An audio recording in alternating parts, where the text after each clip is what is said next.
Você ouvirá agora uma mensagem da Palavra de Deus pelo pastor Cláudio Barroso. Abra o seu coração, Deus quer falar com você. Convido você a abrir a sua Bíblia no livro de 1 Samuel, capítulo 13. Samuel foi um juiz e um profeta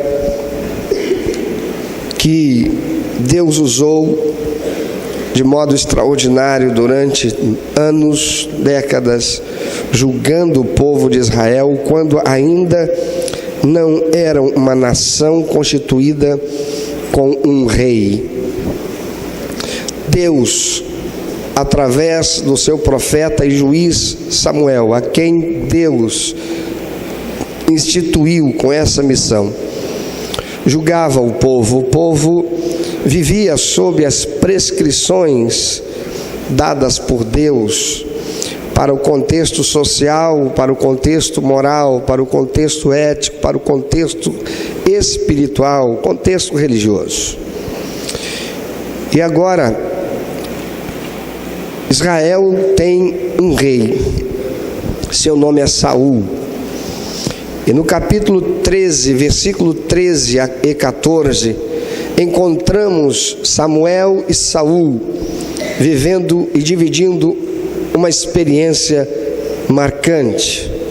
E diz a palavra de Deus, versículo 13: Então disse Samuel a Saul: Agiste neciamente e não guardaste o mandamento que o Senhor teu Deus te ordenou, porque agora o Senhor teria confirmado o teu reino sobre Israel para sempre. Porém, agora não subsistirá o teu reino. Já tem buscado o Senhor para si um homem segundo o seu coração, e já lhe tem ordenado o Senhor que seja chefe sobre o seu povo, porquanto não guardaste o que o Senhor te ordenou. Saul é rei sobre Israel. Saul foi instituído rei e consagrado sob a bênção de Deus, mas Saul agora está recebendo o decreto de Deus de que o seu reinado está extinto com a bênção de Deus. Não haverá mais a bênção de Deus sobre sua vida, sobre sua casa, sobre o seu reinado. E diz Deus pela boca de Samuel que o Senhor já escolheu para si um homem segundo o seu coração. Quem era esse Saul com quem Samuel estava falando? O povo de Deus que estava sob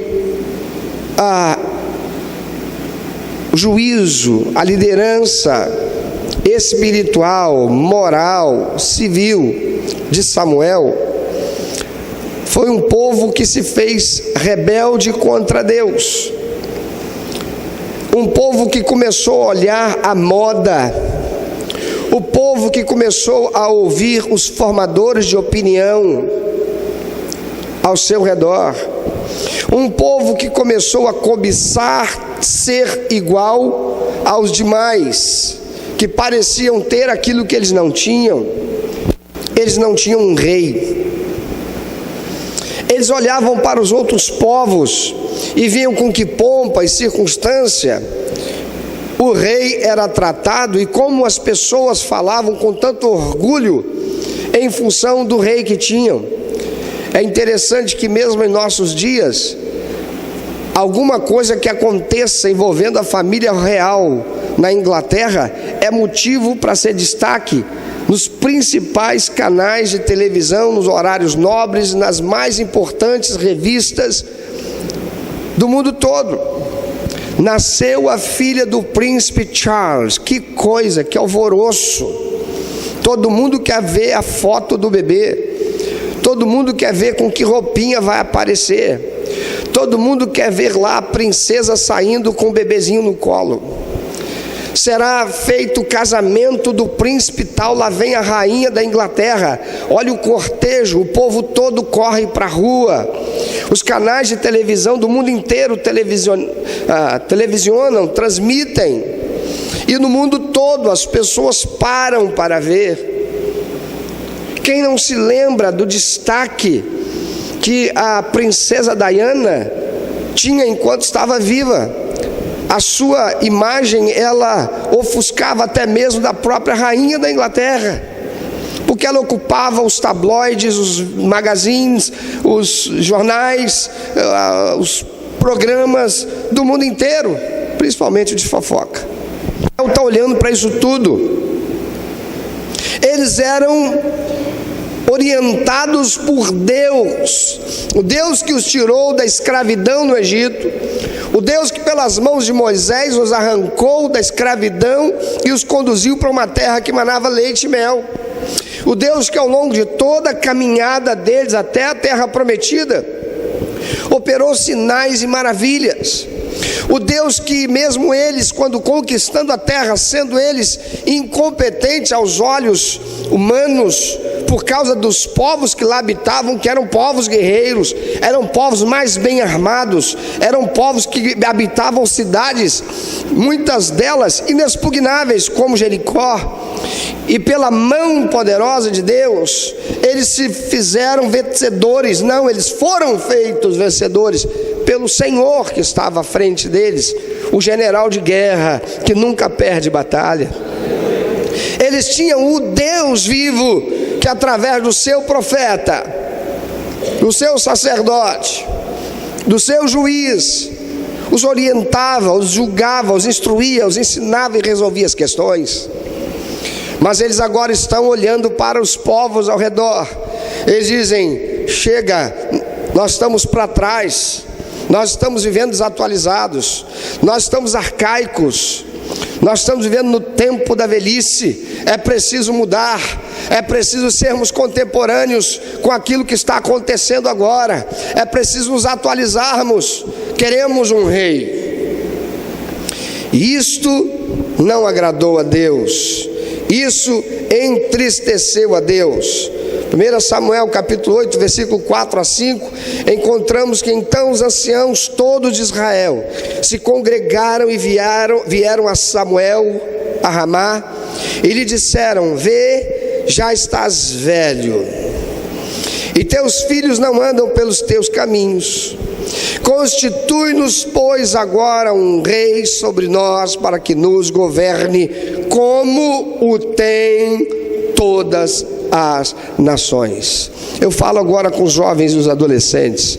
Vocês são aqueles que mais são bombardeados para deixarem de andar pelos princípios e valores de Deus, porque o mundo e a realidade do mundo na qual vocês estão inseridos e convivem no dia a dia diz para vocês coisas que ofendem e contradizem aquilo que Deus estabeleceu, princípios que esse mundo tem e que o conduziu a ser esse mundo corrupto, a ser esse mundo mau, a ser esse mundo perverso. E muitos de vocês, adolescentes e jovens que estão aqui nessa igreja, e muitos de adolescentes e jovens que estão nas igrejas evangélicas, nas igrejas católicas, nas igrejas que se chamam cristãs, naqueles que se dizem cristãos, naqueles mesmos que dizem que querem ser uma comunidade viva de cristãos autênticos, não estão vivendo por essa verdade, porque estão se permitindo ser influenciados por esse mundo. Vocês se sentem menores, vocês se sentem alijados, vocês se sentem pequenos, vocês se sentem desclassificados se não fizerem aquilo que a maioria fala que deve ser feito. Se você for virgem, moça, você é uma idiota, você é uma boba, você é uma arcaica, você é uma vaquinha de presépio de pastor, você é uma tola. Se você não comunga com os princípios que esse mundo inspira, ensina e vive, você é alguém que é rejeitado, você é alguém que sofre constrangimento. É interessante que ser contrário às práticas que a Bíblia diz que é ofensiva a Deus, como as práticas do homossexualismo, falar sobre isso hoje é ser chamado de quê? Homofóbico, Homofóbico é alguém que tem ojeriza total a ponto de querer a morte daquela outra pessoa, o que não é a verdade em relação a nenhum cristão verdadeiro. Mas por que hoje as coisas estão desse jeito? Porque a verdade, a pureza, a santidade não pode ser a verdade esboçada pela vida daqueles que verdadeiramente dizem ser filhos de Deus. Satanás tem usado de todos os meios para promover a corrupção. E quantos são os adolescentes e jovens que estão vivendo na corrupção, com um pé no mundo e um pé na igreja, mas totalmente afastado e separado de Deus. Deus diz: a minha glória eu não dou a outro. A palavra de Deus diz: você não pode servir a dois senhores. E não há nada daquilo que a gente faça que, ofendendo a santidade de Deus, seja possível nos proporcionar o bem-estar que sonhamos, a realização dos nossos sonhos. Aquele povo quis ter o que os outros também tinham.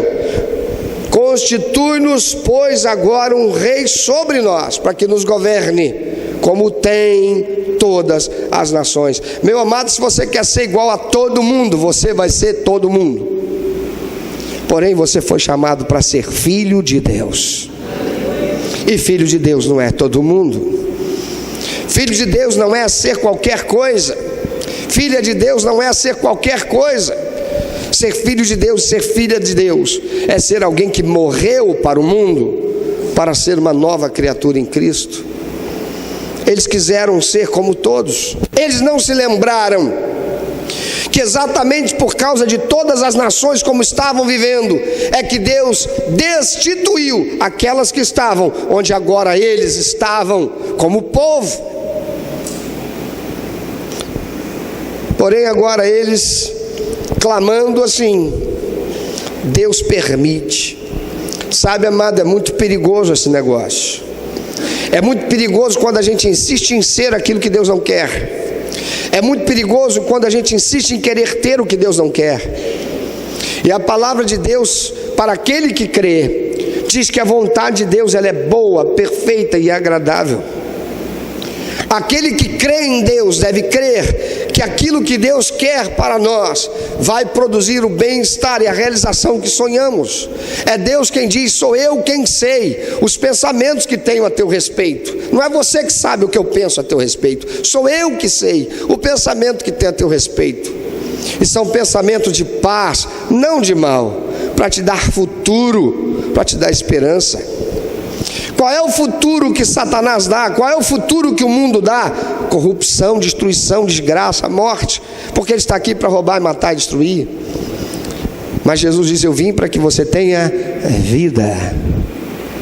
Vida é futuro, e vida com abundância, diz o Senhor. Deus então permite. Coisa terrível e perigosa é quando Deus permite aquilo que tanto se insiste ter. Porque Deus não enxuga gelo. Diz para quem está do teu lado: Deus não enxuga gelo.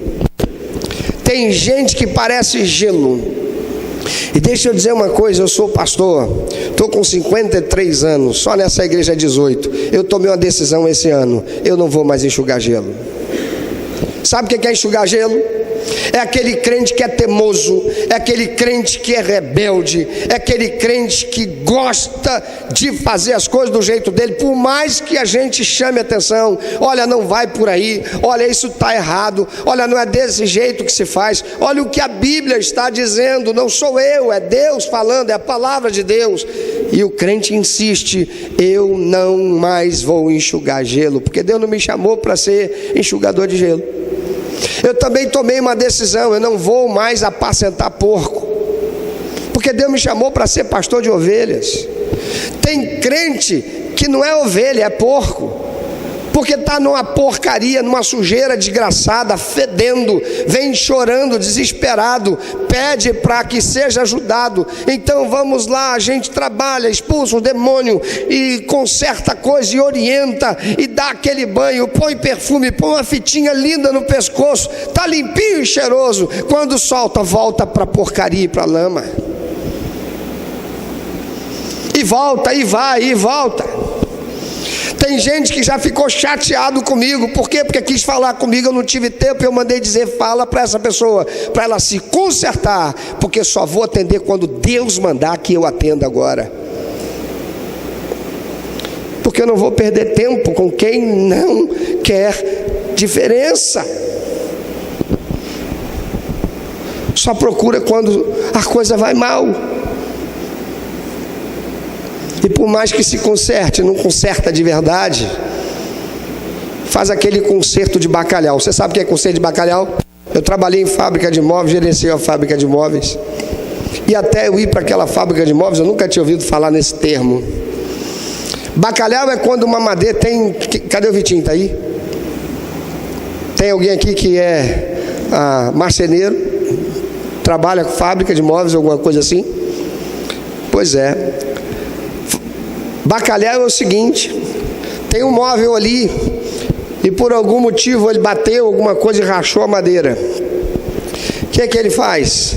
Vai lá e pega uma lasca de pau, apara ela, cola do lado, passa uma lixa, pronto, mete a tinta por cima. É o bacalhau. Você olha, parece que está tudo direitinho, mas na verdade o que tem ali é um bacalhau. Por que chama de bacalhau? Eu nunca nem quis perguntar. Eu nunca nem quis perguntar.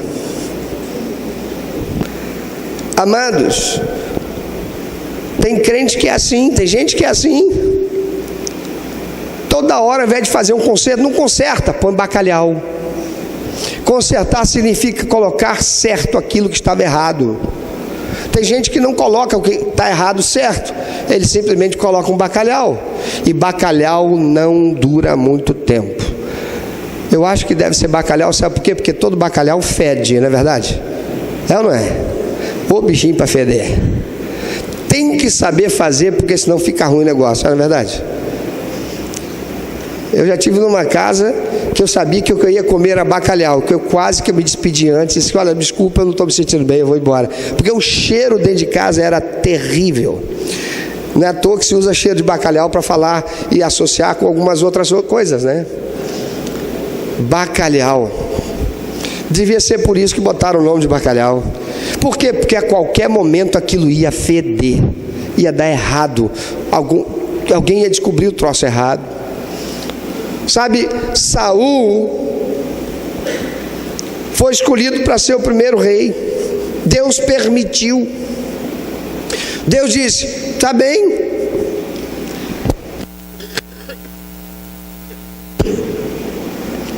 E Saul foi tornado rei.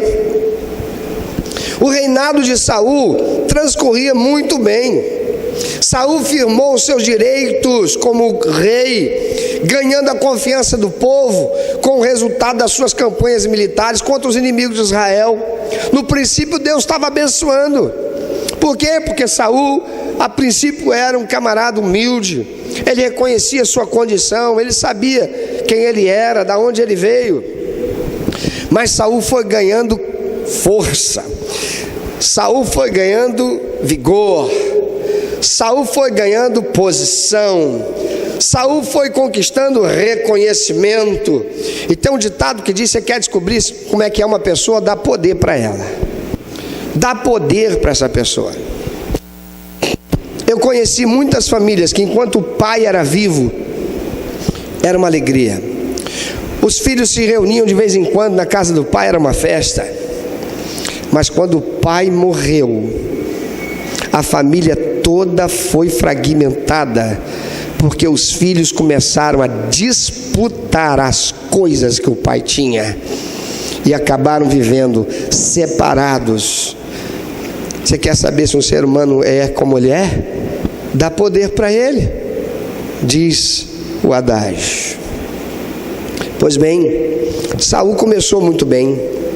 Você vai encontrar isso em 1 Samuel 14, de 47 a 52, as campanhas de Saul, como ele foi vitorioso.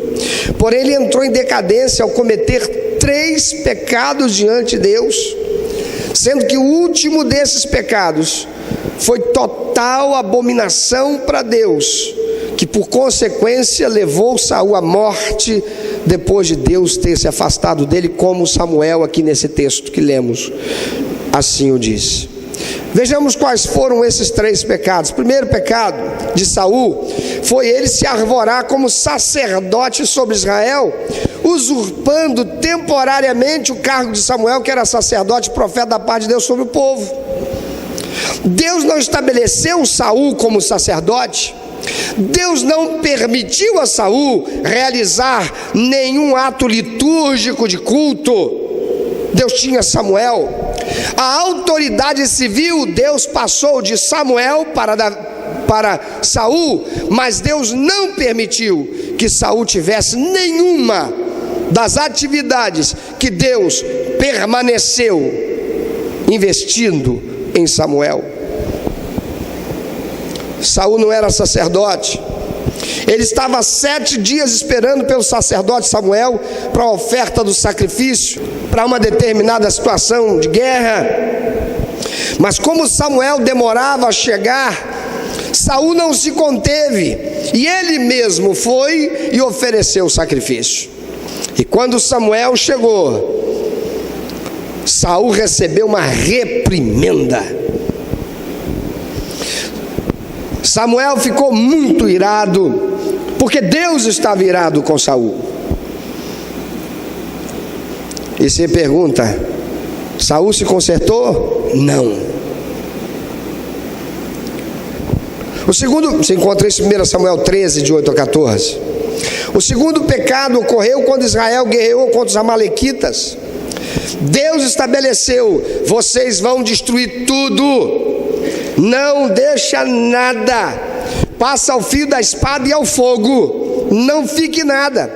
Mas Saul desobedeceu a Deus, salvando o rei dos amalequitas e separando o melhor do gado, o melhor do despojo de guerra, quando tinha ordenança da parte de Deus para a destruição total daquele povo que Deus abominava por causa dos seus pecados, sendo por esse fato censurado por Samuel, que o avisou então que Deus o tinha rejeitado novamente. Você encontra em 1 Samuel 15, verso 10. O terceiro pecado de Saul foi consultar uma feiticeira, uma necromante, uma adivinha, porque Saul estava desesperado. Desde que Deus usou Samuel para dizer para ele: olha, Saul, Deus rejeitou você e já escolheu um que é segundo o coração dele. Desde aquele dia, Deus não mais estava favorecendo a Saul em nada. Agora Saul vai para uma batalha, Saul tem uma guerra. Ele consulta a Deus, mas Deus não fala. Deus se calou para Saul. Deus não tinha mais nada a dizer a Saul. Sabe, amado, ao momento em que se insiste tanto naquilo que é errado, tanto naquilo que é errado, que Deus se cala.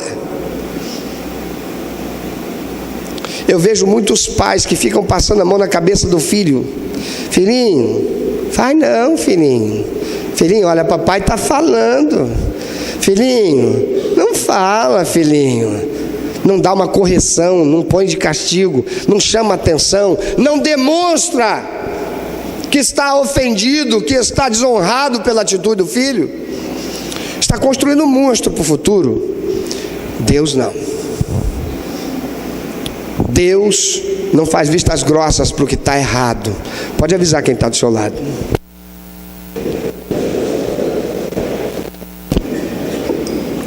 Aquele que você chama de amigo pode até concordar contigo, porque ele pensa: se eu falar para ele que ele está errado, ele vai se tornar meu inimigo, vou perder a amizade dele.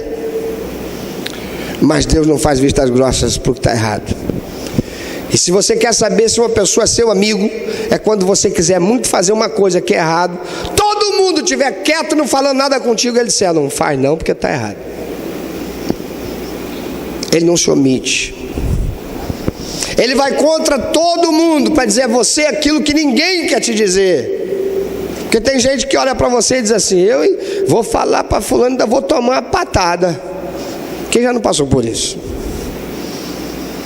Mas aquele que é verdadeiro amigo, aquele que te ama com sinceridade, corre o risco de perder a sua amizade para que você não cometa o erro. E se você quer ter um pastor, um homem de Deus sobre a sua vida, esse pastor é alguém que vai falar com você aquilo que está errado 500.000 vezes, mostrando a você o caminho, mesmo correndo o risco de você sair da igreja e ir embora e dizer: eu não quero ficar aqui numa igreja que tem um pastor tão chato, cri-cri, pernilongo igual esse. E se você é membro de uma igreja, querido, e está aqui nos visitando, quem sabe porque o seu pastor lá é chato, cri-cri, pernilongo, você veio para a igreja certa, porque aqui tem um pastor chato, cri-cri, pernilongo. Então é melhor você voltar para a sua.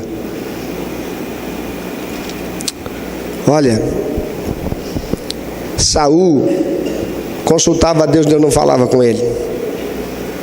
Mas Deus não respondia, e Samuel já estava morto.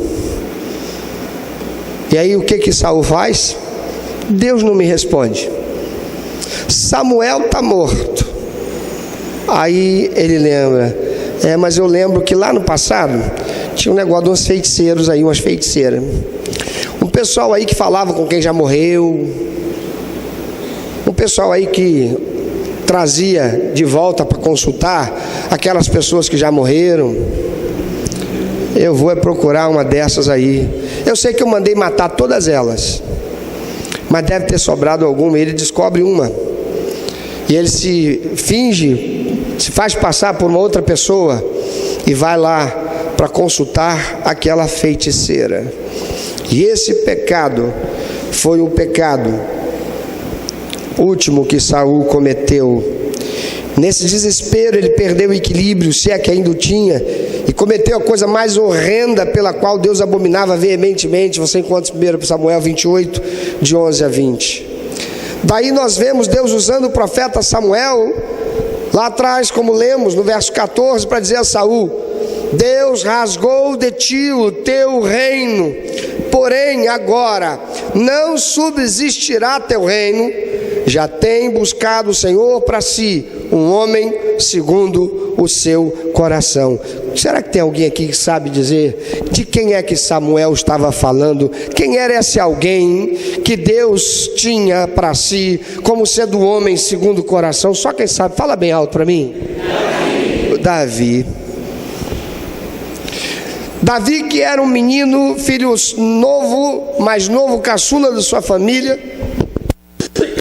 pastor de ovelhas, a quem era destinado o trabalho que aparentemente para os seus era de menor importância.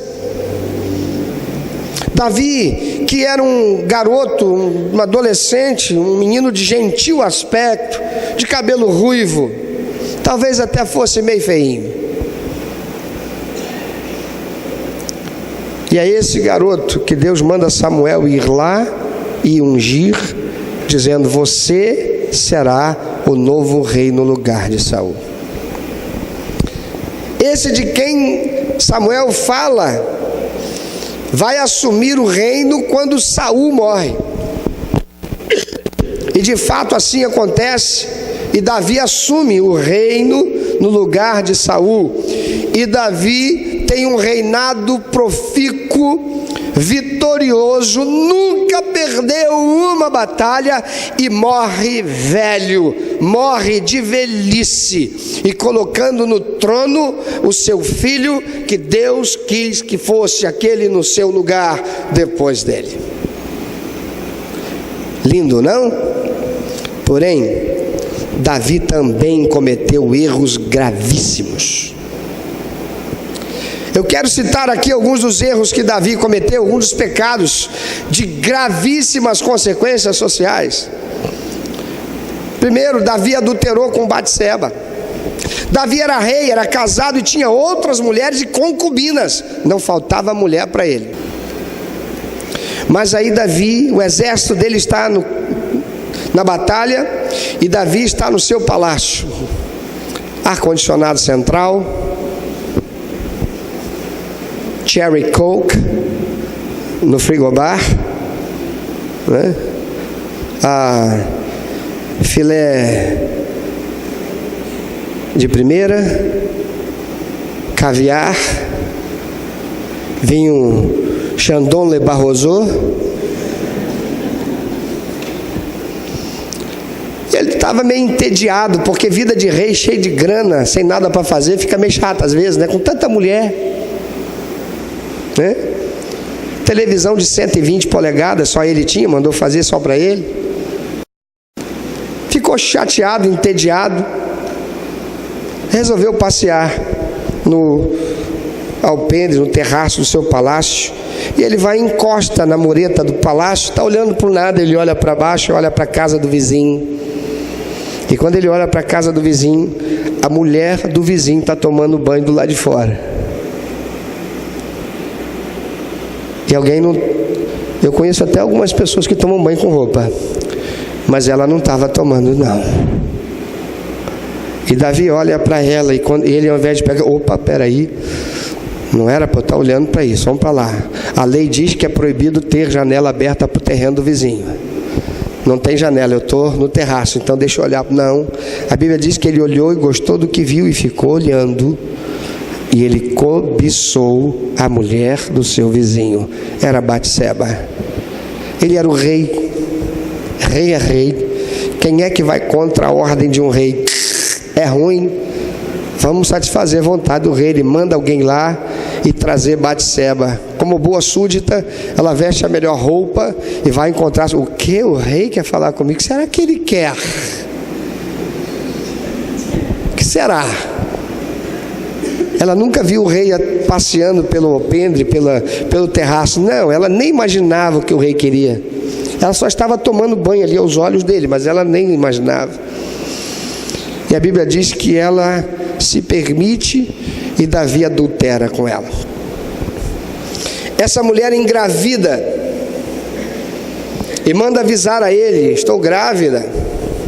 Davi então pega e manda chamar o marido dela lá do campo de batalha. E Urias, que era um dos valentes de Davi e mais fiéis, dos mais leais soldados de Davi, vem. Davi, a pretexto de estar recebendo notícias do fronte, como que satisfeito pelas notícias, pega e despede, e diz: Urias, vai para sua casa, vou te dar um prêmio, você está cansado do trabalho, vai para casa. A intenção de Davi é que ele fosse para casa, dormisse com a sua mulher e depois acreditasse que o filho ia ser dele. Urias não vai. Urias dorme na soleira do palácio, não quer ir para casa para dormir com a sua esposa, e diz: Senhor, como é que eu poderia ter ido para casa dormir com a minha esposa, se o exército do meu rei está lá no campo de batalha? Eu iria estar aqui e me aproveitar de estar aqui para me relegar com a minha esposa no conforto da minha casa? Não, ele dormiu ao relento na soleira da porta do palácio. E o que Davi faz? Davi manda ele voltar para o campo de batalha com uma ordem. Davi ordena a morte do marido de Batseba, que era um dos seus mais valentes e leais soldados. O que mais que Davi faz? Em determinado momento, por vaidade, Davi, rei estabelecido sobre todo Israel, um reino poderoso, as nações todas o temiam, ele se envaidece. E ele chama o general Joabe e fala para Joabe: levanta o censo em Israel e conta quantos são os do meu povo. Davi manda realizar esse censo não porque Deus o tenha mandado, porque em alguns outros momentos na história Deus o fez, e pela mão de Moisés Deus estabeleceu e foi registrada uma lei a respeito do censo. Toda vez que fosse levantado o censo, deveria ser pago um tributo ao templo pela vida de cada um daqueles que fosse levantado o censo. E o propósito que Deus teve em estabelecer esse tributo era que, quando pagando o tributo, todos reconhecessem que não era o povo, por ser tão numeroso, que compusesse um exército tão numeroso que seria forte e suficiente para enfrentar e vencer qualquer batalha. Não, eles reconheciam que dependiam de Deus. Davi não faz isso. Davi manda levantar o censo, e isto se tornou um pecado contra Deus, ofendendo a Deus por não confiar em Deus. Outro pecado, Davi se omitiu no caso do estupro da sua filha. Davi tinha uma filha cujo nome era Tamar, com uma determinada mulher. E Davi teve um filho primogênito com outra mulher, chamado Aminon. Aminon, olhando para sua irmã crescer, ficar uma moça tão bonita, Aminon cobiçou a sua irmã Tamar por parte de pai. E ele engendrou um plano influenciado por um colega. E por fim ele acaba estuprando a sua própria irmã. E depois a abandona como se ela fosse uma meretriz.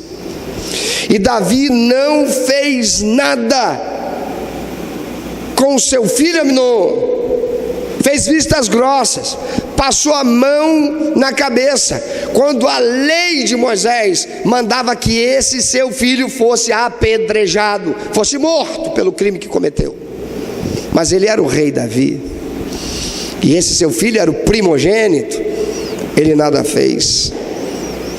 Também Davi se omitiu no caso do assassinato de Abner por seu general Joabe. Abner era general de Isbosete, filho de Saul, que depois que Saul morre, quer se tornar rei no lugar dele, porque julgava ter esse direito. Então ele tem um general, Abner, mas eles se desentendem. Abner vem, faz a paz com Davi, e porque em uma determinada batalha, Abner, para se defender, matou um parente de Joabe. Joabe, quando sabe, e Joabe é general de Davi, Joabe, quando sabe que Abner esteve no palácio, conversou com Davi, Davi não fez nada, ele na calada, sem falar nada com Davi, vai atrás de Abner e na traição assassina Abner. Davi sabe, mas não fala nada. E sabe por que Davi não fala nada? Porque adivinha quem foi que executou a ordem de Davi para que Urias, o marido de Batseba, fosse morto? Joabe. Então por que Deus diz que Davi era homem segundo o seu coração, se Davi cometeu todos esses pecados infames?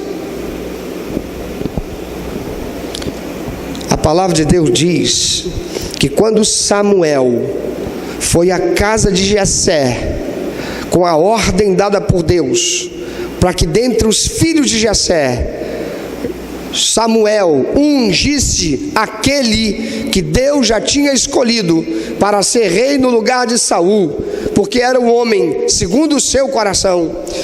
Jessé manda trazer os seus filhos, e lá vem o filho mais velho de Jessé, bonitão, alto, forte, guerreiro, fazia parte do exército de Saul.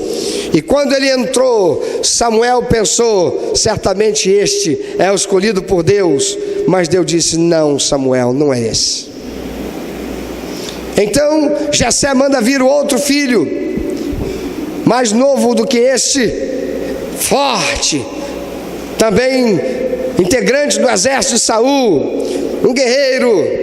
E Samuel então pensa: certamente então é este. E Deus disse: também não é Samuel. E os filhos de Jessé vão passando à frente de Samuel, e Deus dizendo: não é este. Até que nenhum outro filho mais tem. E Samuel fica confuso e diz: Senhor, mas o que está havendo? E Deus disse: Samuel, é que eu não vejo como os homens veem. Vocês olham a aparência, mas eu vejo o coração. E ainda havia mais um. E esse um era aquele garoto que estava lá no campo, tomando conta das ovelhas do seu pai Jessé. E quando ele chega, Deus diz: este é aquele que eu escolhi. Mas esse é aquele que se torna rei e comete essas atrocidades.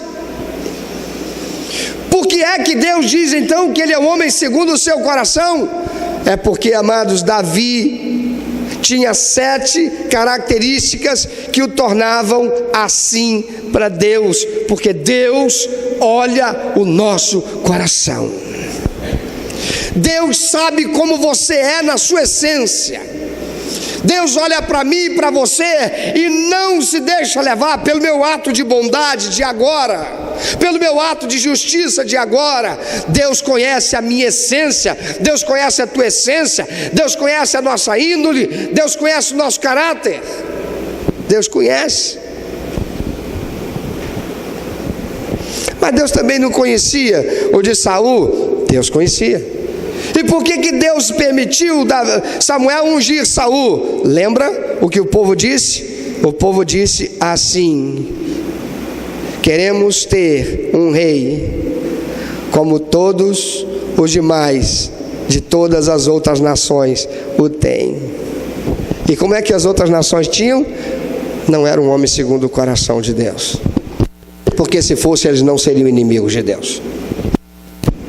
Quais eram as 7 características que Davi possuía e que faziam-no ser um homem segundo o coração de Deus? Primeira característica: Davi era um homem que se humilhava. Eu quero te perguntar, você é uma pessoa que se humilha?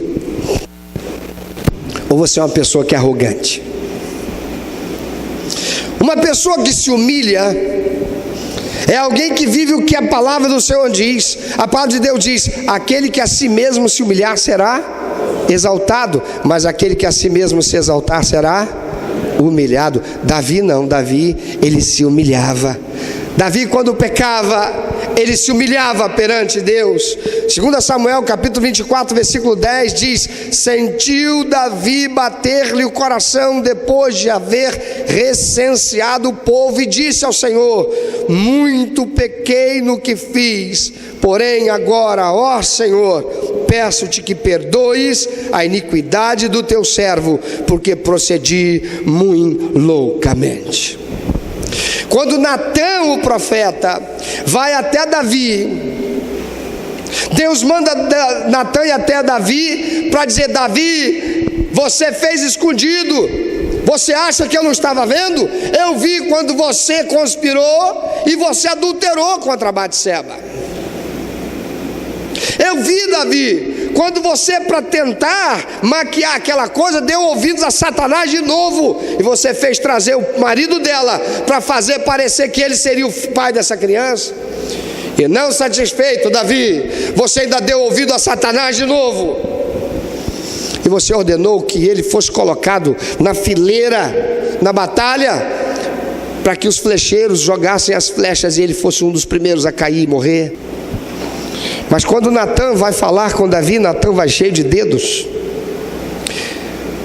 Natã talvez estivesse temendo, porque era com o rei. Para pensar, o cara adultera. Para esconder o adultério dele, ele manda trazer o marido. Olha a maquinação. Não deu certo, ele deu um jeito de fazer o cara morrer. Agora pensa, eu vou chegar lá para botar o dedo na ferida dele e dizer: tu pecou, você pecou e eu sei. Ó, Deus falou para mim o teu pecado. Mas quando Natã chega lá, inteligentemente, era o rei, ele chega e diz para o rei: um camarada tinha umas ovelhas, era rico, mas tinha um que tinha uma asinha só. E esse rico, passando por lá, tomou a ovelha daquele, só tinha uma, abateu e deu um banquete e comeu a ovelha dele. Davi se inflamou de ira. Ele disse: é digno de morte esse infeliz. E Natã disse: pois esse infeliz és tu, porque tendo tantas mulheres e sendo rei nada te faltando, você tinha que cobiçar aquela única que era esposa de um leal servo teu. E o que Davi fez? Davi se humilhou. Ele era o rei, podia ter mandado matar Natã, cala a boca. Mas Davi se humilhou, reconhecendo o seu erro. Davi era um homem que se humilhava. Eu quero te perguntar uma coisa, querido: você, quando é confrontado com o seu pecado, você se humilha? Você é alguém que, quando é confrontado com a palavra de Deus, você é alguém que tem um coração navegável? Você tem uma alma navegável? Ou você é alguém que já... Quando alguém faz alguma coisa, você é do tipo que já se inflama e pega o fuzil? Ou você é alguém que tem um coração disposto a se humilhar? A palavra de Deus diz assim: ama teu inimigo. Você é alguém que se humilha para ser exaltado? Quando alguma coisa acontece, ou até mesmo quando Satanás usa alguém para mexer com você, você é alguém que tem uma disposição humilde para resolver a questão? Davi era um homem que se humilhava quando era confrontado. Segundo, Davi reconhecia seu pecado. 2 Samuel capítulo 12, versículo 13, diz: então disse Davi a Natã: pequei contra o Senhor. Meu amado, quando você é confrontado pelo pecado, com o pecado, o que você faz? Você se esconde. Você é do tipo que logo começa a se defender. Você reconhece que pecou. Quando Samuel vai chamar a atenção de Saul, Saul não reconhece que errou, não. Momento nenhum. Pode procurar a Bíblia, vai ler. Mas Davi não. Davi reconhecia o seu pecado. Davi se humilhava. Davi reconhecia seu pecado e Davi assumia a sua culpa. 1 Crônicas capítulo 21, versículo 17 diz assim: disse Davi a Deus: não sou eu o que disse que se contasse o povo? Eu é que pequei, eu é que fiz muito mal. Porém estas tuas ovelhas, ele está falando do povo que estava sofrendo, que fizeram? Ah, Senhor meu Deus, seja pois a tua mão contra mim e contra a casa de meu pai, e não para castigo do teu povo. Davi assumia a sua culpa pelo seu pecado. Quando Deus, lá no Éden, chama o homem Adão, diz: Adão, e Adão está escondido, Adão. E Adão aparece escondendo as suas partes íntimas. E Deus diz: Adão, por que você está se escondendo? Ah, porque eu estou nu. Quem foi que disse para você estar nu? Adão, o que você fez? Adão, você pecou. O que Adão disse? Senhor, foi a mulher que o Senhor me deu. Adão não reconheceu o pecado dele? Amado, se você é alguém que não reconhece, quando você erra, você não pode ter a bênção de Deus. Você não pode ser alguém que prospera. Você não pode ser alguém que vence, porque você está andando, demonstrando um caráter, que é um caráter do mundo perdido. É um caráter influenciado por demônios. Não é o caráter santo que provém de Deus. Davi humilhava-se. Davi reconhecia seu pecado. Davi assumia a sua culpa. Davi não dividia a responsabilidade. Terceiro, Davi assumia a culpa. Quarto, Davi nunca dava desculpa ou justificava. O que Adão faz? Senhor, você sabe por que eu pequei? Por causa dessa mulher que me influenciou. Foi a mulher que o Senhor me deu. Botou a culpa em Deus e na mulher ainda por cima. Ele compartilhou a responsabilidade. Ele não assumiu a responsabilidade dele.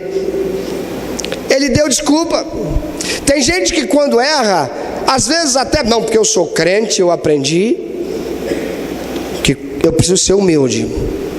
Então o irmão veio e me confrontou com o meu pecado.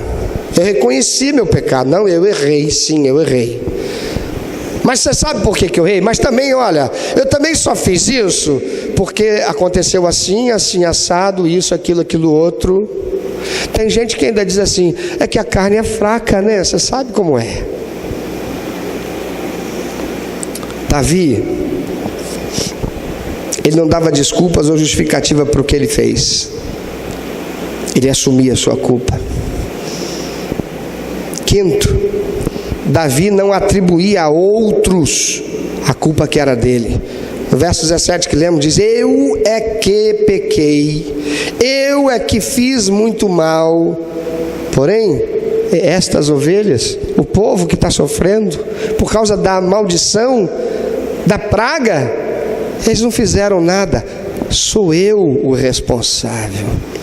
Meu amado, quando você erra, você divide a culpa com a tua mulher, porque ela também errou.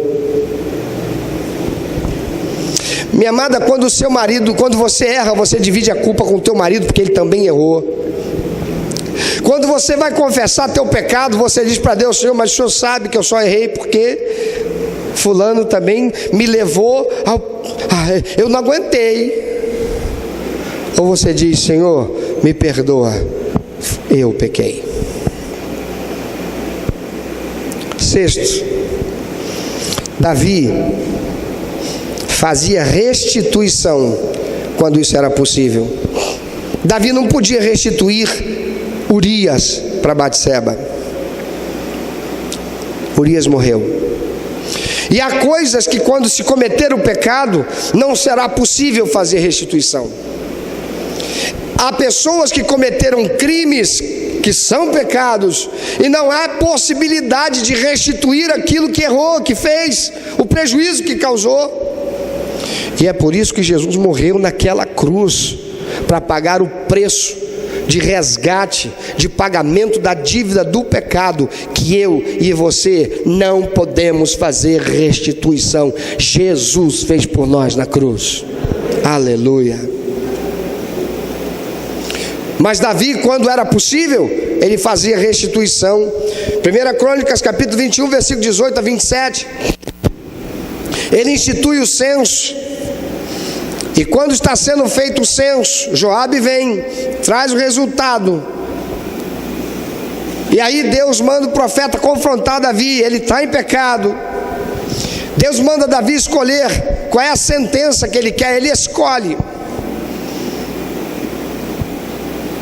E por conta da escolha que ele fez, uma praga veio sobre todo o povo, sobre toda a nação. E é por isso que ele agora está dizendo para Deus: Senhor, quem pecou fui eu. Senhor, não impute esse pecado sobre o povo. Então, quando o anjo da morte está passando, Davi corre. E onde está o anjo da justiça, executando a sentença que Deus mandou? Davi vai até lá, e lá é o campo, é a terra de um homem. E esse homem, ele tem esse campo, e Davi tem que fazer um sacrifício expiatório pelo pecado dele e de todo o povo. E quando chega lá, o homem vê que é o rei que está chegando. O homem corre, se prostra e assustado diz: meu rei, a que devo a tua presença? Ele diz: eu quero comprar esse teu campo, porque eu tenho que fazer uma oferenda para Deus. E o homem diz: meu rei, mas o que eu tenho é teu. Toma aí o campo, toma aí a madeira, toma aí o gado, tudo é teu. Tornou o rei a Davi. 1 Crônicas 21, 18 a 27. Eu vou ler só o verso 24. Tornou o rei Davi a Ornã: não, antes pelo seu inteiro valor a quero comprar, porque não tomarei o que é teu para o Senhor, nem oferecerei holocausto que não me custe nada. Davi fez a restituição como Deus queria, pagando sozinho, fazendo restituição, porque ele podia. Tem gente que comete pecado e acredita que só um eu te perdoo, tá bom, tá resolvido, não precisa fazer mais nada. Tem gente que comprou no cartão de crédito, não pôde pagar, a dívida acumulou. Ele tem uma televisão em casa, ele não vende para pagar a dívida. Está na possibilidade dele ir lá e quitar a dívida ou amenizar, mas ele não faz. Por quê? Vai chegar uma hora que eles vão me chamar para conversar, a dívida vai ficar tão grande que para eles manterem essa dívida no sistema deles vai ficar tão caro, que a dívida de 50 mil vai para 5 mil. De 5 mil a gente divide em 12 prestações, aí dá para eu pagar. mas está andando de carro, tem televisão, tem TV a cabo, tem videogame, tem Xbox. Como é que é o nome daquele negócio? Que fica lá em cima, que vê Direct Box, sei lá, é box aí, Xbox, sem box. Mas não se desfaz para resolver o seu erro. Você não pode ser abençoado por Deus, querido. Porque aquele que erra deve ser humilde, deve reconhecer o erro, deve assumir a culpa, não deve se justificar por ter errado, nunca deve atribuir a outro dividindo a responsabilidade, e deve fazer restituição quando possível. Quando Jesus chega na casa de Zaqueu, publicano, cobrador de impostos, Jesus está ali e Jesus fala do evangelho do reino para Zaqueu. Zaqueu se quebranta, Zaqueu reconhece seu pecado e Zaqueu faz restituição. Zaqueu diz: Senhor, eu decido agora, vou pegar metade dos meus bens e vou dar para os pobres. O que ele quis dizer com isso? Senhor, a minha riqueza é tão grande que é uma afronta para aqueles que nada têm. E tem mais, Senhor, eu vou devolver 4 vezes mais aqueles a quem eu defraudei. O que ele está dizendo? Senhor, eu vou fazer restituição, eu vou corrigir o meu erro, porque eu posso. Tem gente que comete pecado, uma vida de pecado, pensa que é só vir para a igreja e dizer: Senhor, estou aqui, entra na minha casa, entra na minha vida, sara todas as minhas feridas.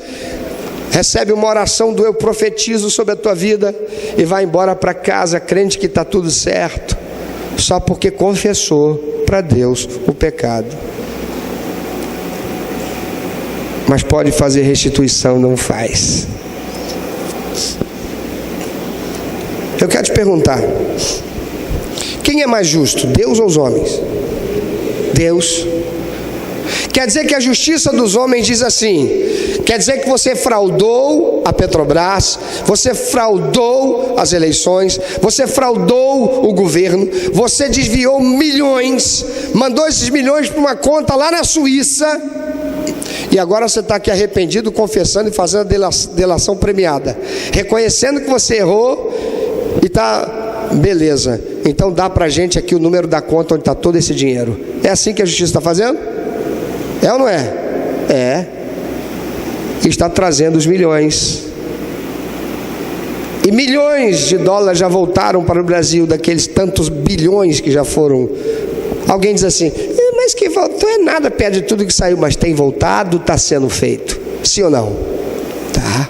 Por quê? Porque a justiça exige restituição do erro, quando é possível. E ninguém é mais justo do que Deus. Deus sabe se você pode consertar esse erro, fazer restituição, ou se não pode. Se você pode, você tem que fazer. Se você não pode, creia no sacrifício vicário de Cristo, que já pagou o preço na cruz por você.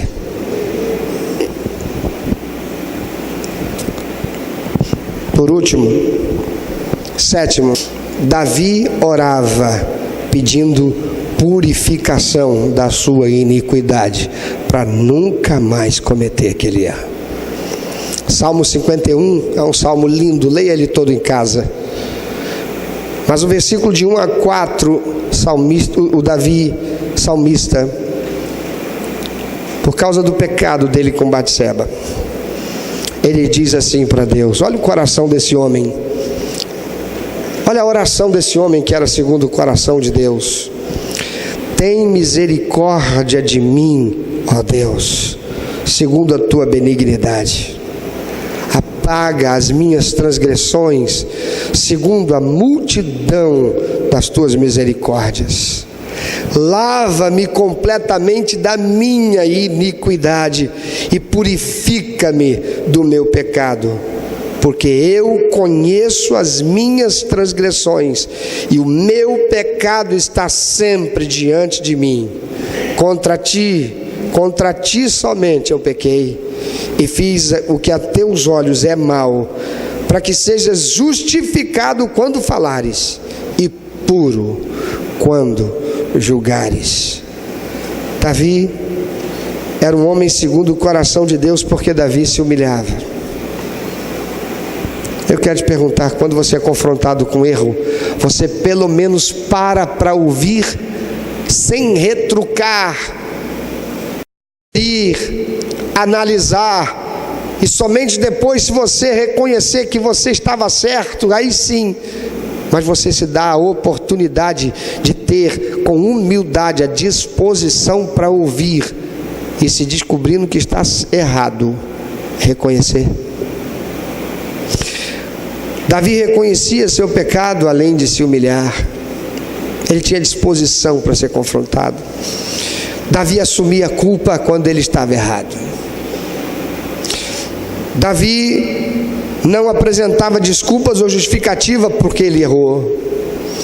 Davi não dividia a responsabilidade da culpa dele com ninguém. Ele nunca disse para Deus: Senhor, mas também eu estava lá, a mulher toda boazuda, peladona, tomando banho, me seduzindo, eu não aguentei porque a carne é fraca.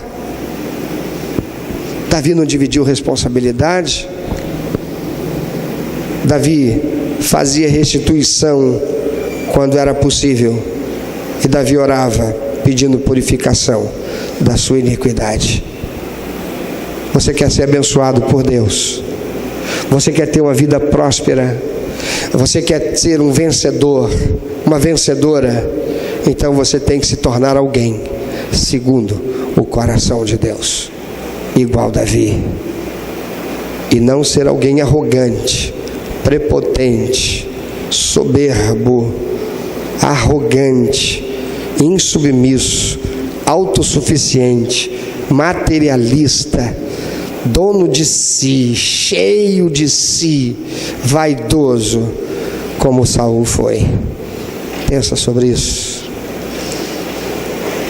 Tem muita gente que não entende por que eu sou crente, eu sou dizimista, eu sou ofertante, eu faço votos, eu subo um monte, eu participo da campanha disso, daquilo outro, eu bebi a água consagrada, eu passei o óleo ungido, eu passei embaixo do pórtico da bênção, eu caminhei sobre o sal lá naquela igreja, eu fiz tudo isso, eu tenho procurado ser um bom crente, mas eu não consigo prosperar. Quando eu penso que as coisas estão indo bem, eis que alguma coisa acontece. A minha vida não é um gráfico ascendente, quando muito, vai rente, a parte mais baixa, às vezes sobe, mas desce. Não consigo ter uma constante. Pode ser, meu amado, minha amada, que a motivação está no seu coração. Aquele povo queria ser um povo igual aos outros. Você tem querido ser alguém como os outros. Quando você assiste a televisão, você quer ter o brinco daquela mulher, o sapato daquela mulher, o calçado daquela mulher, a roupa daquela mulher, o batom daquela mulher. Você vê lá. Você é cobiçoso, cobiçosa das coisas. Davi não precisou fazer esforço, Davi não precisou cobiçar nada. Na verdade, Davi podia ter tomado o reino de Saul quando ele quisesse, porque ele chegou a ser general de Saul. E Saul, por ciúme, tentou matar Davi muitas vezes, que fugiu, quando poderia ter dado um golpe de estado, porque Davi era humilde. Somente alguém que tem coração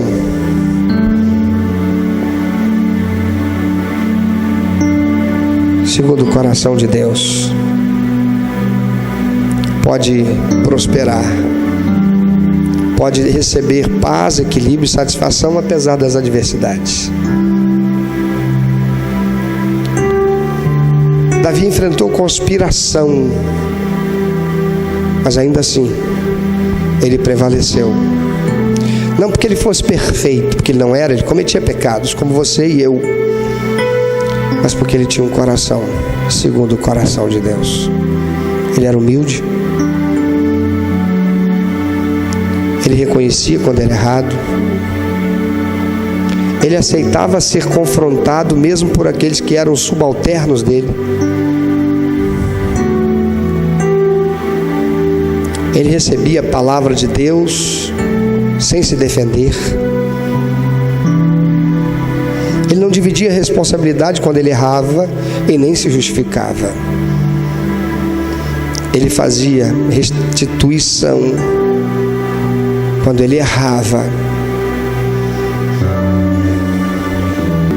Davi era um homem segundo o coração de Deus.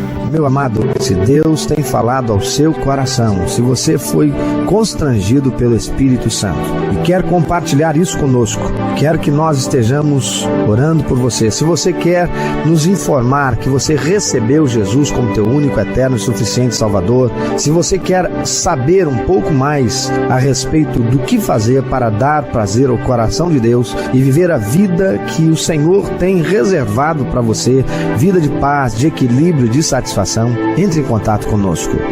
Ligue para nós, anote por favor, é 21 2761 1059, 21 2761 1059.